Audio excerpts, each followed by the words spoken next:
The real concept of vengeance is simply creating a world that comes in balance again.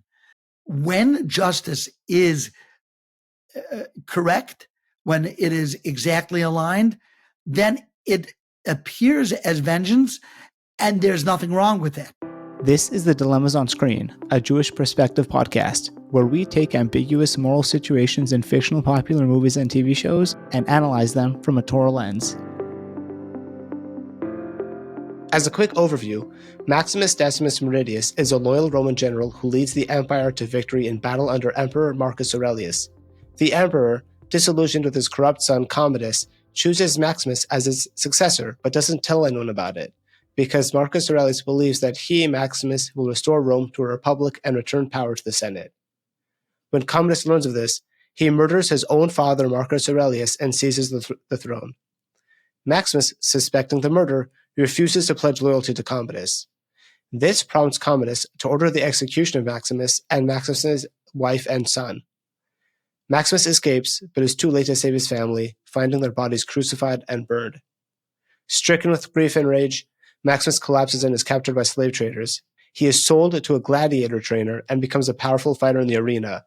As Maximus's fame grows, he is brought to Rome to fight in the Colosseum, where he comes face to face with Commodus once again. Though Maximus initially fights to survive, his ultimate goal becomes revenge, to kill Commodus and avenge his family. He hides his identity at first, but eventually reveals himself, declaring, "And I will have my vengeance in this life or the next." As he gains public favor, Maximus becomes a political threat. Commodus tries to have him killed, but Maximus's legend only grows. In the climax of the movie, Commodus challenges Maximus to a rigged duel. Although wounded and dying, Maximus defeats Commodus, finally achieving his revenge. Now, here's some questions we have.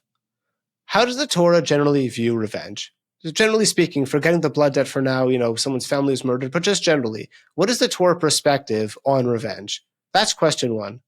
Question two, looking at our situation more closely, the revenge here has more to do with the blood debt. Commodus murdered Maximus's wife and son. Maximus is seeking revenge for his murdered family.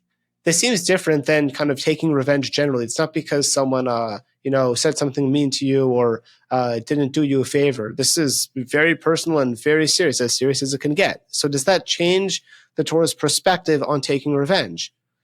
And then question three. We often enjoy revenge stories because it's often seen as a quest for justice. What exactly is the relationship between justice and vengeance? Is there a relationship? And if so, how are they related? Or where do they differ? And then question four. We want Maximus to win. However, it's kind of hard to not pay attention to the number of corpses that start piling up because Maximus is seeking his revenge. Just as a simple observation, right when Maximus escapes, he has to kill a number of Roman guards who are ordered with his execution. We don't know their level of guilt and complicity in the murder of the emperor, but seemingly these are just people who are doing their job and executing a supposed traitor. So they weren't doing anything wrong, and Maximus has to kill them all. And then moreover, in the gladiator arena, Maximus has to kill people. And then finally, Maximus kills Commodus, the emperor of Rome, who, as far as we know, does not have a son, right? He has no children, and therefore there's no direct heir.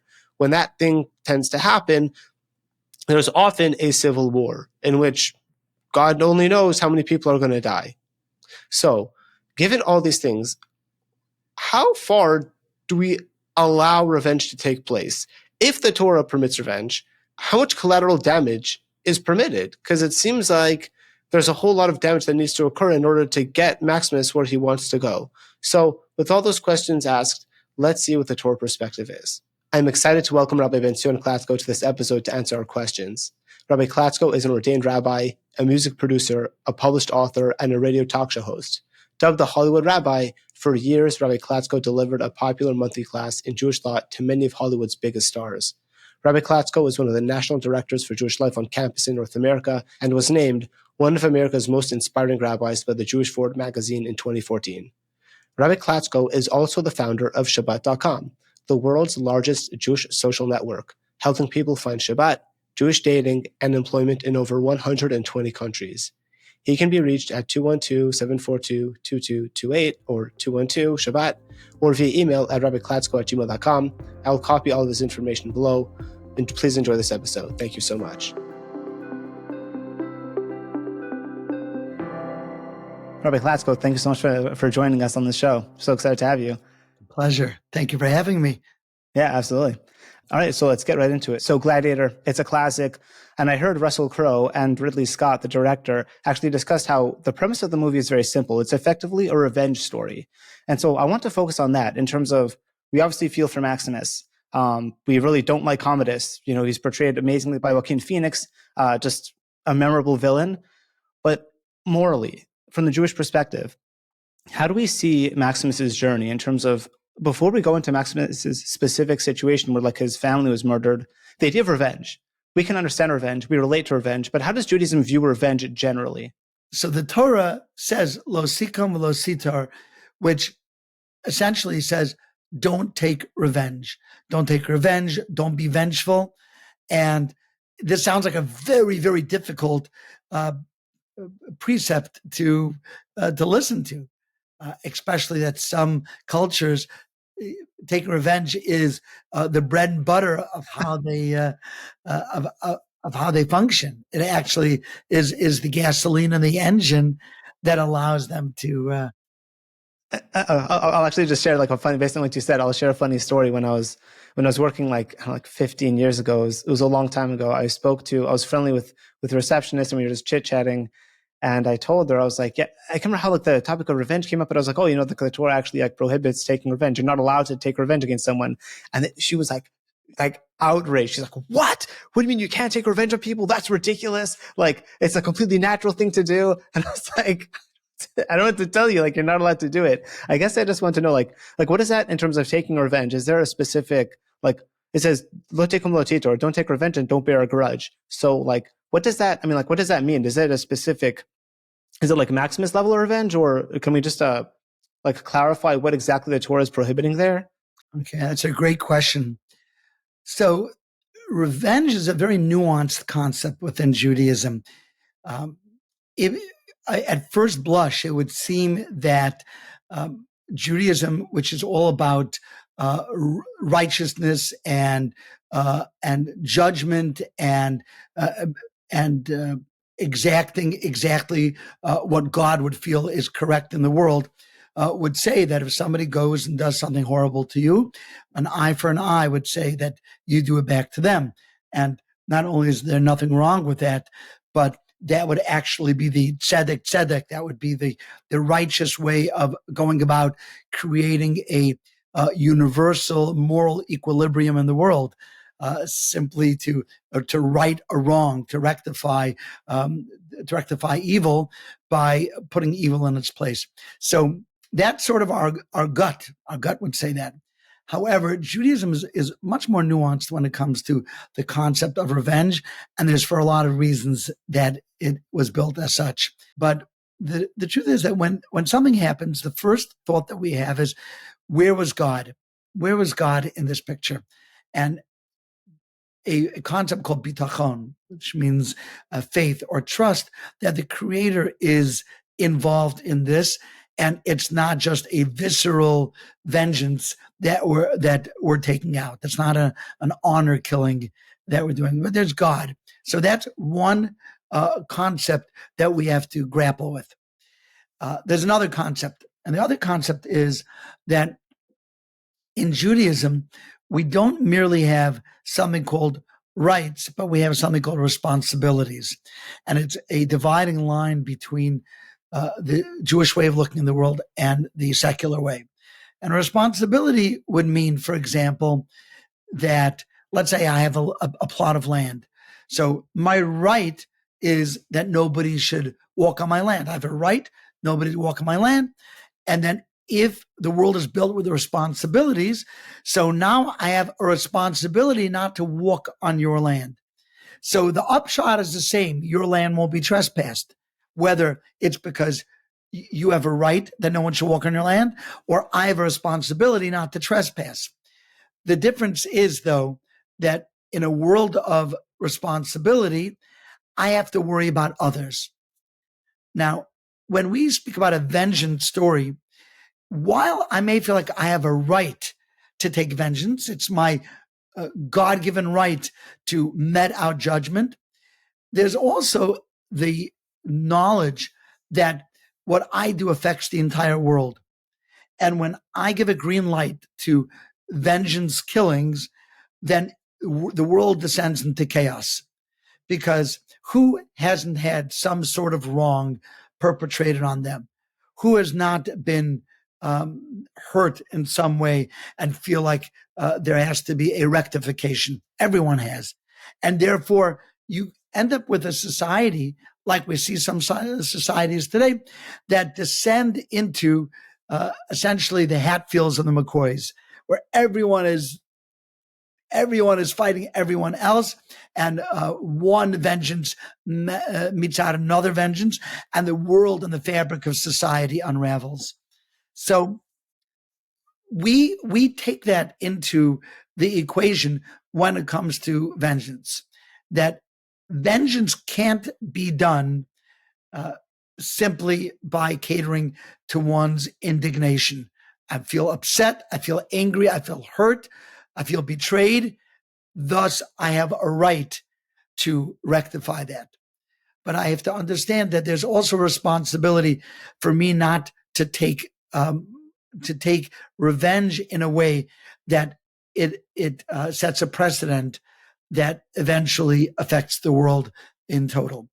So, with all of that introduction, our understanding of vengeance is there are times when vengeance is permitted. But I'll just wrap up this thought that in general, we do things with the letter and not just the spirit of the law. That's actually the dilemma that Israel was faced when they captured Albert Eichmann. And there were many people who wanted to take vengeance. And Israel, with a tremendous amount of cleverness, instead of torturing the man and doing what a lot of the Islamic world would do and drag him through the streets with the rope behind the car, instead Israel said, we're gonna try him in a court of law, and it's going to be in front of the entire world. So there's no question at the end that justice was met out. And when we do that, we scream to the world that there is a God, and there is a way that the God wants this world to run. So first, thank you for that. There's a lot to unpack there, and I wonder, there are a few notes that you spoke about, and I'm sure it'll come about as we go through the discussion. You mentioned that when someone wrongs you, or you're like someone like offends you in some way. Is that different than what happened to Maximus in terms of his family was killed? You mentioned there's someone who wrongs you. What does the Torah have to say about that? And then when there's like a blood debt, effectively someone commits murder against your family, what does the Torah say about that? And you said we can't only focus about the spirit of the law. And it sounded like from the spirit of the law, like we should try not to take revenge. It's not a noble thing. I can definitely see how the world would definitely descend into chaos if people start to turn into vigilante, vengeance seeking. I mean, yeah, that would be a complete disaster on a societal level. So that's the spirit of the law. What does the letter of the law say? So any wrong that is done to a person, one has to know, so what does the Torah say in terms of what the recourse is? So, for example, an eye for an eye is recourse. It doesn't actually mean we poke out the person's eye, but if somebody knocked out your eye, there would be a litany of payments that would have to be given that equal an eye, and there's different ways that that's done. The first step would be, okay, what does the Torah say our recourse is? And we know that even in American law, one can't just be a vigilante, although they may get off in a court of their peers, in a jury of their peers. That could happen. There was a very famous story many years ago where this fellow was being robbed. I forget his name, on the train, and he happened to have a gun, and he shot all those who were mugging him in the back. Do you remember the guy's name? I don't remember his name, but I think it was in the 1980s, and I remember when I think he killed like five teenagers, if I remember correctly. Correct, and he shot them in the back, and so they were even running away, and yet, or at least some of them were, and while the public applauded his actions, and like he was sort of the everyman that wanted to see vengeance against a world that was taking advantage of him. But the letter of the law brought him to trial and said it wasn't okay, and it had to be thought out whether one can do that. And it's not our natural reaction, because there's an animalistic side in us that ever see two cats growling at each other, and that's how we look at each other, and or two people bumping chests in the street. You start, okay, did you look at me a certain way? And there's sort of like the manly, macho way of taking revenge or putting the person in their place, protecting your turf. Judaism is not into that, and it goes very deeply into the concept of perfecting one's character, perfecting one's midos. We have character, and our job, says the great Vilna Gaon. He said, our entire job in this world is to rectify our character. That's why we were sent down here, to the point that he says that if we don't do that, lama lo chaim, why are you even alive? So rectifying one's character includes anger. Well, a lot of vengeance is anger driven, right? Even if I feel like, wow, I'm doing it for the right reason. There's a verse in the Torah, in the scriptures, that says the following. It's a very, very special verse. It says, Hane'elavim ve'enam olvim, those who are shamed but don't shame back. Hashomim cherpasam, those who hear their embarrassment, the enam eshivim, but don't respond. The oavam kitseis hashemesh b'vuraso. God loves them like he loves the sun shining in its peak brightness in midday. I want to take revenge. I want to besmirch their name on social media. I want them to regret, to rue the day their lips ever mention my name in a derogatory fashion. I want that. And it's wholly unsatisfying, like many things are unsatisfying, but Judaism is not to satisfy the instantaneous desire, but it's to create a world where God's will is reflected in everything that we do. And sometimes that means to hold back. So I would say, ask a rabbi. If you don't know, don't ask ChatGPT. Ask a rabbi and find out what your recourse is. There's the letter of the law of don't take revenge, but the Torah is speaking about this concept of bitachon, which means that the moment I take revenge is the moment I say that God played no role in this. And whatever lesson I was supposed to learn, I'm not going to. In the example that the rabbis give us, which is just one of my favorite examples, is like a person who takes a stick and hits a dog, and the dog turns around and bites the stick, says, "You stick, you hurt me." And of course, it wasn't the stick, but it was the person holding the stick. Often, and this is a very Jewish way of looking at the world, when something happens to us, the person who was the messenger to perpetrate that wrongdoing was literally a stick. And if it wouldn't have been them, it would have been someone else. So again, I'm not discounting the human desire to take revenge on the actual person, because it does look like that person was the one who hurt me. But the Torah is saying, slow down, one moment. There was a lesson, and God wanted you to understand something. And there's growth that can be had, and there's trust in the Creator that everything that happens is not just for the good, but everything that happens is for a lesson that I'm supposed to learn, and it comes from God. So that's number one. We take a moment and we say, that person is nothing but a stick, and I have to understand that it's the Creator who is holding the stick, and there's a lesson that I need to learn. Maximus is a very unique example, because it would seem like, okay, I get it. Someone insulted me, he's a stick, or someone even caused me to get fired, they're a stick. But somebody killed my wife and child, that's more than a stick. So there are, like I said, there is a recourse, and it could be, for example, if there's no way to bring this to court, and there's no way to warn the person and not to do it. And that there is a concept called Gol Adam, and you can take vengeance on them, and that is permitted. Again, there's more. It's not within the capacity of this podcast to go through all the details, but suffice it to say that there are cases under certain circumstances that gladiators could fit into, where a person can take that kind of revenge. So that's kind of interesting. So you're saying there's a certain level of like, the verse is saying don't take revenge and don't bear a grudge. And that seems like more if someone, I guess, wrongs you or like, strikes you or does some kind of, it sounds like kind of minor damage.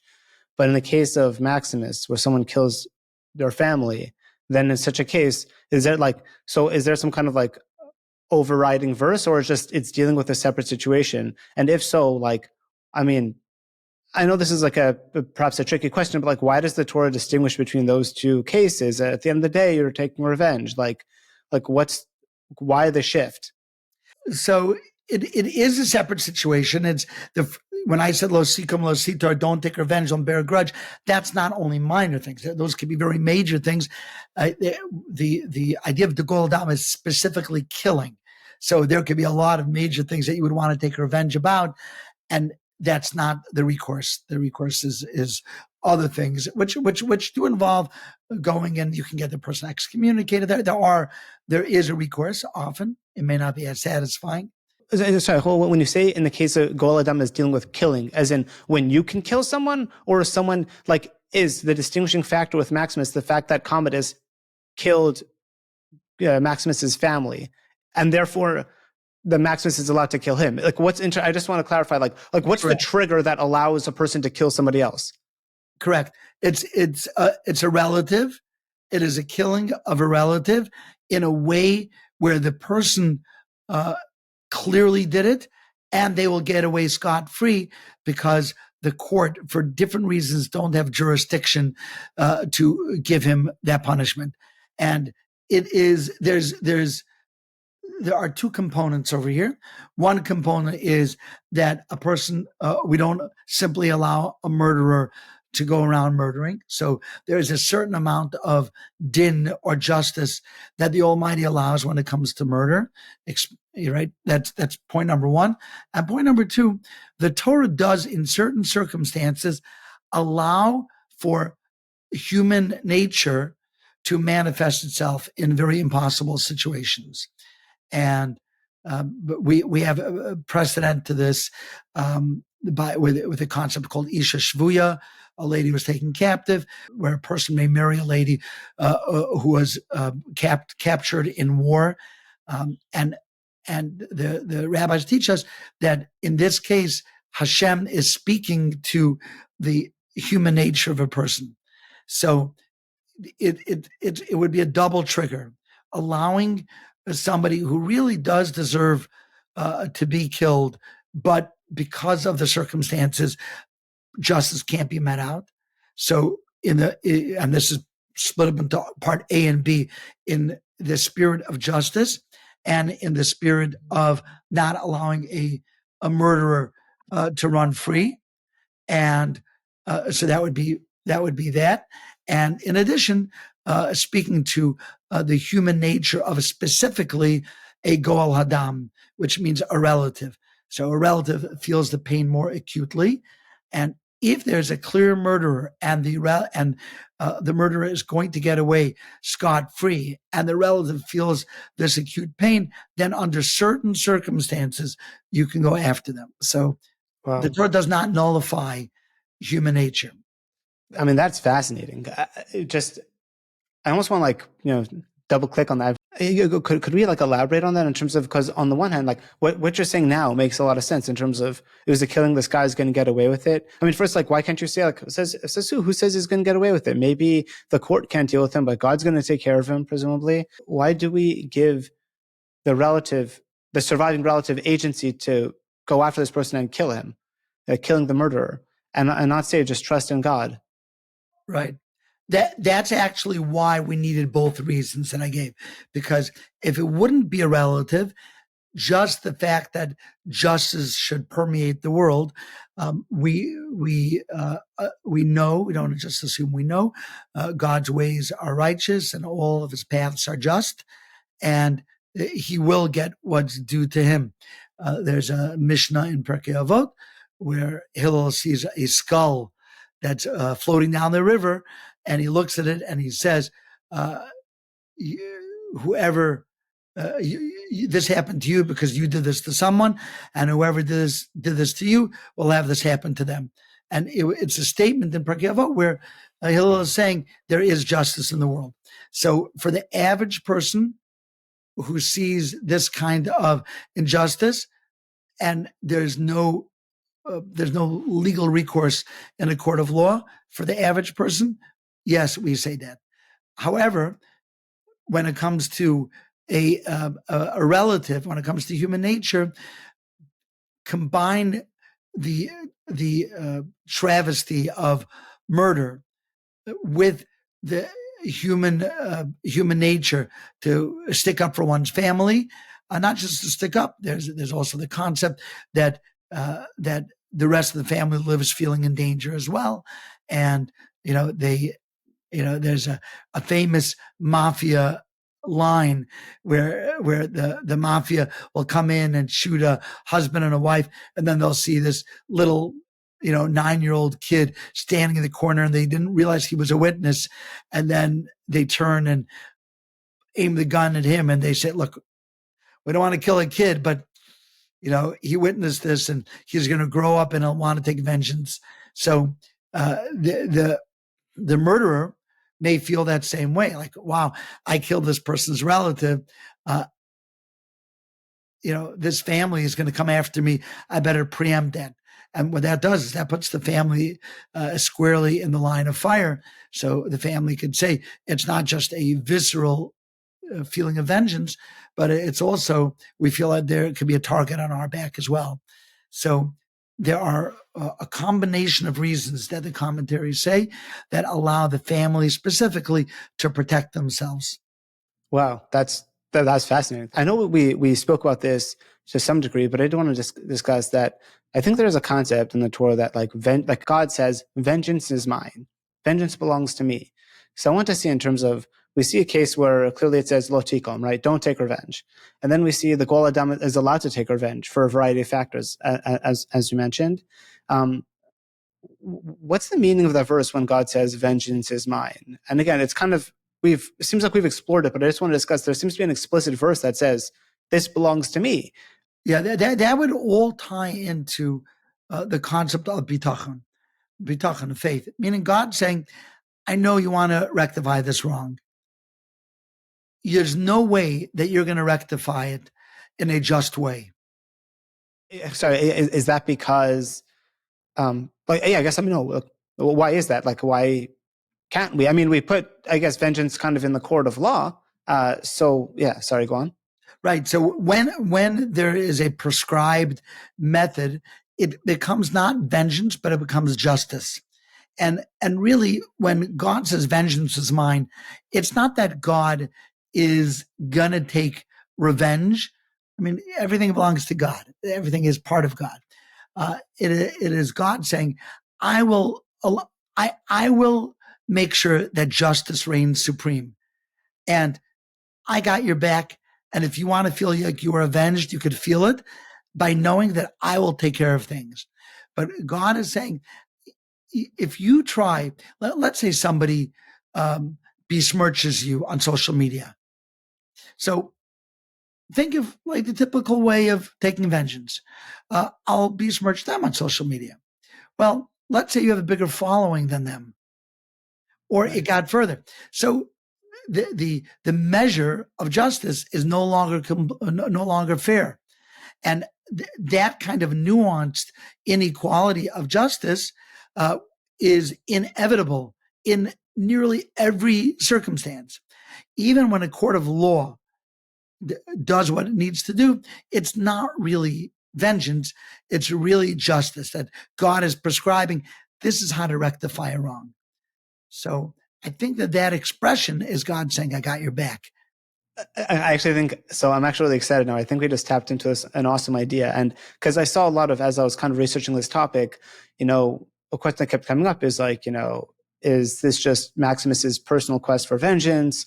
Is it justice? So there seems to be like almost this weighing question of like, when is vengeance justice? When is going through a court of law or doing the just thing, taking an act of vengeance? So I guess I want to like, what does vengeance mean in Judaism? Like, it almost sounds, I think I have an idea of where we're going with this, but I would like to hear it clarified from you because you know a lot more than I do. But I want to discuss in terms of, we're saying vengeance is mine. Why? Because if you try to take vengeance, it could be unequal, and that would not be just. That's not fair. So what does vengeance mean? When God says vengeance is mine, I'm assuming God doesn't mean he's this kind of angry, vengeful, like, vindictive, like person, which is how we would understand it. So when God says vengeance is mine, he must mean something that's just. I mean, he can't be saying, you punched me once, I'm going to batter you to a pulp. Like, so what does vengeance mean in Jewish thinking that is encapsulated in this quote by God, vengeance is mine? Let's explore that. That's a great question. It's a wonderfully nuanced concept. I may get into the weeds here, but I'll try not to. There is please get into the weeds. Get into the weeds. Let's hear it. Yeah, do it. Okay. There's a concept in the world called truth. Truth is an absolute. Things are or they're not. We may view it as relative, but in the divine eye, a truth exists. And when something is not true, it's false. And 99% true is still false. Okay. So the concept is true and false. Either it is accurate in reality, in ultimate reality, or not. There's another concept called good and bad. And good and bad are not the same as true and false necessarily. So good and bad means perhaps the result of what I'm doing. It looks good. It feels good. There's going to be a good outcome. Bad means I see calamity. I see how this is going to be hurtful. And very often we associate good and truth and bad and false. But there are many examples where it doesn't have to be that way. So, for example, if my boss tells me, don't come late to work again or you're fired. And the next day I try my best and I came late anyways. And for all days, he happened to come late as well. So he didn't see me coming late. He comes over to my desk after he came late and says, hey, were you here on time today? I'm thinking, that's not fair. You didn't even see. But now I'm stuck with a dilemma. I could say truth. No, I was not here on time, but that's going to be bad because I'll lose my job. Or I could say I was here on time, which is a lie, but then that's going to be good because I keep my job. So all of a sudden you have an example of how true and bad would be the same in my eyes, and false and good are the same. So two criteria that seem very similar, but they're not actually. However, in the divine world, and this is something that we strive for, if I can create a goodness, or if I can focus on goodness so clearly, it becomes so lucid that what I view as good also aligns to what was absolute truth, then I've lived an amazing life. And to recognize that good and true are not mutually inclusive, not mutually exclusive, but when good is what it's supposed to be, it is synonymous with true. And that's actually the great struggle that we have in our lives, is to view good and align it with true. That's a very deep idea. And all the mistakes that we make in our lives are when we view things as good when they're actually false. And we try to justify them as, yes, but. So basically, we're taking two criteria and we're saying if they are optimal, they're aligned. They're synonymous. Justice and vengeance, when it's optimal, is actually aligned. They're not two separate things. We look at vengeance as a visceral reaction, as a knee-jerk desire to pay back. But really, the real concept of vengeance is simply creating a world that comes in balance again. And when I say the word vengeance, and I'm speaking about us taking vengeance, I'm speaking about a skewed idea which can't possibly be aligned with justice. My vengeance will either be out of proportion, will be misplaced, and it may feel satisfying, but it won't align with God's value of tzedek, of actual justice. However, when justice is correct, when it is exactly aligned, then it appears as vengeance, and there's nothing wrong with that.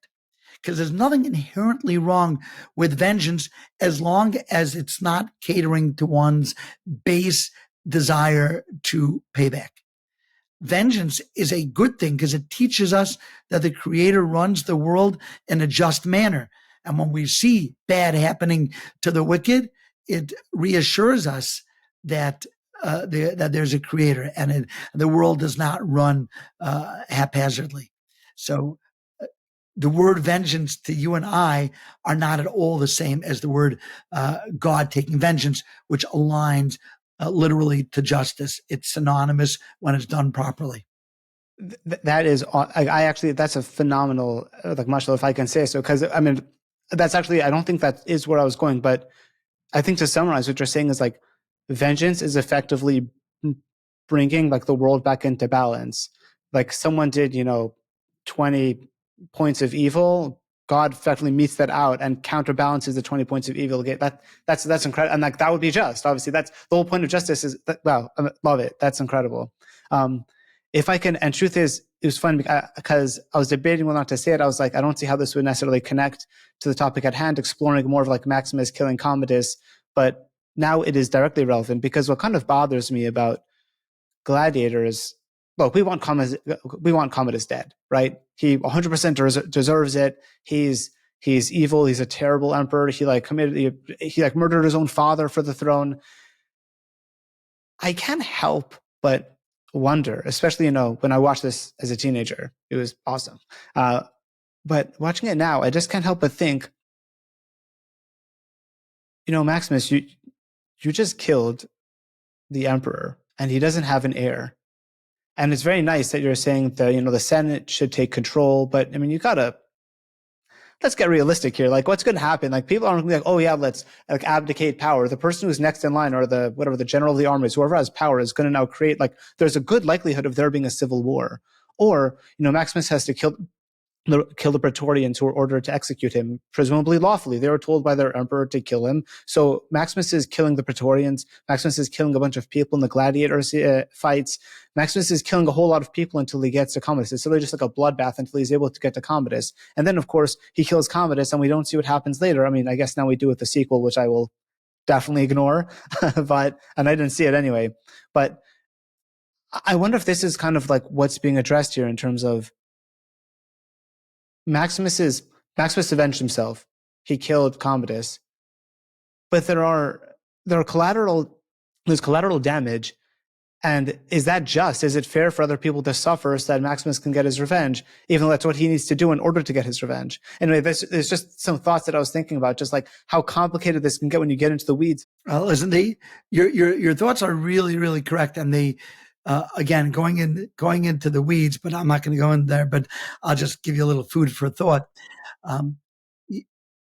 Maximus in this movie is not immortal. He is akin to a superhero.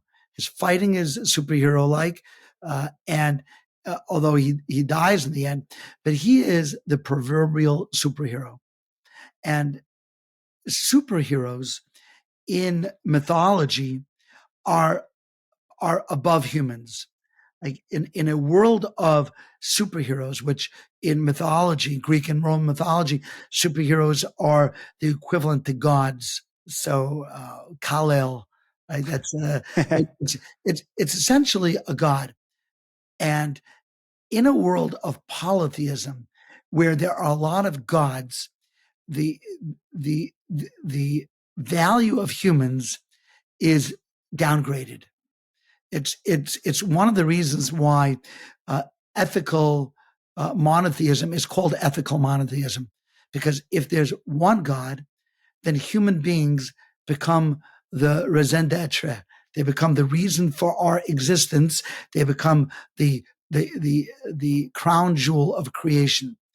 But in a world of many gods who do everything that mortals do, they kill, they steal, they commit adultery. The only difference between them and us is they have superpowers and we don't have superpowers. So in a world of gods, we human beings are sophisticated weasels. We're background. And in a world of gods, human beings can be collateral damage, and that's perfectly acceptable. When gods fight, human beings are their collateral damage. And in a world of gods, human collateral damage is very acceptable. Maximus, in this scenario, is less human and more godlike. The way he fights, his determination, the inevitability of his success, until, of course, the end. He's a Roman god. They would build statues to him. There would be mythology about Maximus in the future.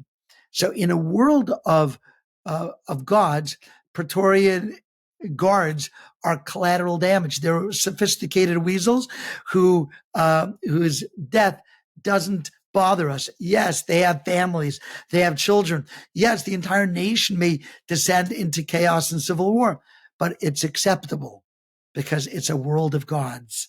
And in a world of gods, human casualty is acceptable and inevitable and nothing to grieve. Wow, that is an interesting observation. Yeah, I got to think about that one. I did want to see if we had time to explore one other theme. Yeah. So I want to discuss, in terms of, we speak about kind of vengeance and, meting out justice.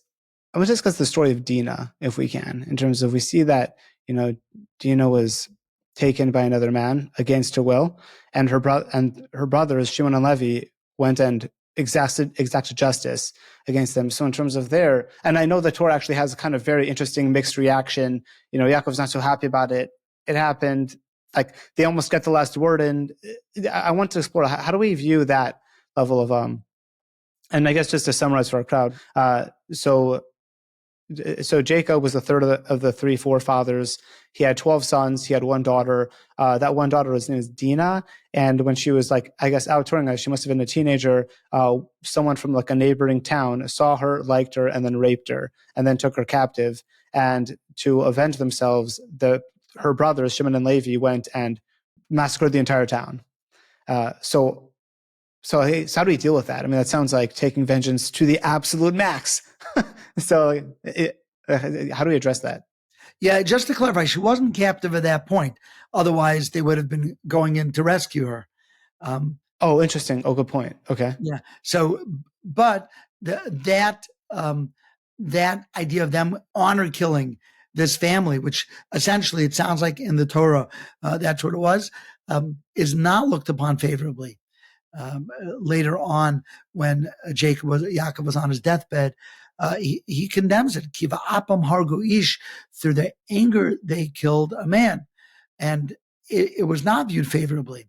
However, it's not a total condemnation, and we see that it's not a total condemnation because Levi was one of the two brothers, ended up channeling that vengeful nature to take vengeance for God, for those who worship the golden calf.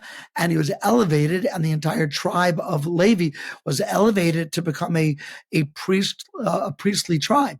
So apparently there's a very beautiful and nuanced concept that the Torah is teaching us, which is that any vengeance that is taken, and there are many other examples in the Torah of this, when there is a vengeance, there are rules behind it. And those rules, part of them would involve taking revenge, as it were, for God or for God's honor, not for our own honor. Now, again, that sounds very radical, and you have to know exactly how that manifests itself. But the concept of not catering to our basest instinct or desire to take revenge, but rather anything that's done is done because the Torah sanctions it and says this is part of justice and this is allowed. We do, but we don't do it otherwise. And the proper thing would have been for them to sit down with their father and say, Dad, we're really, really upset. We feel that it's a desecration of God's name that we allow this to happen. What should be the next step? And the brothers, who were Talmudic scholars of note, of course, they knew the Talmud wasn't written then, but the Torah itself, the oral law, was well known to them. They would have been able to sit down and figured out exactly how justice should be meted out. It was really the fact that they did it with in a way that not only seemed vengeful, but to the rest of the world looked like they were doing it in a tricky way. It seemed incredibly premeditated. And Yaakov said, this is not the way that we act. And it's not good for God, not good for our tribe, not good for our reputation. It's just not good. Now, there are times, and just to get back, maybe we'll wrap up with the Gladiator concept. There are times when somebody like a Commodus exists, and their wickedness is such that we know that they will continue to murder innocents, and we then go and we met out justice, which could look like revenge. Nobody, for example, would blame anyone if they went and killed Hitler. I wish they would have. They tried many times. Because a murderer that's out there is a murderer. And there's a beautiful verse that we're going to be saying this evening. It's Friday that we're speaking, so we're going to say this verse tonight. Ohave Hashem sinura. Those who love God hate evil. It's part of the package. So when we see evil, and especially evil that is going to continue the wickedness of murder, we can met out justice, and we have to figure out how it should be done. But that for sure exists, and we don't say a guy like that should get away scot-free. And more than that, it could even be that in that case, your earlier question about civil war wouldn't be applicable, because a murderer can't be allowed to live, and we let the cards fall as they may, especially that we don't know what is going to happen next. But in Judaism, we have a concept called bari v'shema bari adif. When something is certain and something is questionable, the certitude comes first. And there's a certitude that this person is a murderer and will continue to murder. And what's going to happen next, we don't know. So we have to take care of the issue. Otherwise, we can never murder a Saddam Hussein or a Yahya Sinwar or a Hitler, because we say, yeah, but what'll happen? Who's going to come next? We don't say that. We say there's a bari, there's something that we know for certain. But what troubles you, and what was a catalyst for this conversation, was that seemed to be less of his motivation, and it seemed to be much more personal. And when it comes to personal vengeance, while we sympathize, we empathize with it, but we also say the world can't descend into a tit for tat, because the world will unravel, and that's not how justice is met out. Okay, fantastic, Rabbi. This is a great way of wrapping it up, and thank you for taking the time and joining us. My pleasure. Thank you for having me. Thank you for tuning in to the Dilemmas on Screen, a Jewish Perspective podcast. If you enjoyed this episode, please subscribe. If you have any suggestions for a moral dilemma you'd like analyzed, feel free to send it over. Thanks again, and see you next time.